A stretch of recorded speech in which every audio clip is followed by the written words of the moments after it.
నమస్కారం ఈటీవీ 360కి స్వాగతం. ముందుగా ప్రధాన అంశాలు.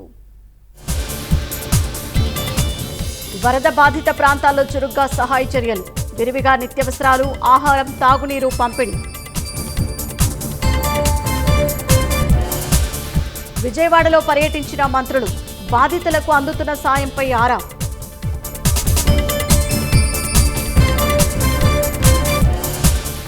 ముమ్మరంగా ప్రకాశం బ్యారేజీ మరమ్మత్తు పనులు, కొత్త కౌంటర్ వెయిట్లలో మెటల్, కాంక్రీట్ నింపుతున్న సిబ్బంది. వర్షాలతో తడిసి ముద్దవుతున్న కోస్తాంధ్ర, రోడ్లన్నీ జలమయం, పొంగుతున్న వాగులు, వంకలు.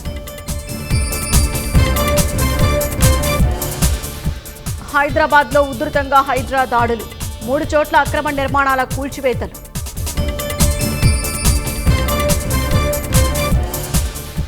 కశ్మీర్లో గెలుపు కోసం కాషాయదళం గట్టి ప్రయత్నాలు, ఈ నెల 14న ప్రధాని మోదీ ఎన్నికల ప్రచారం.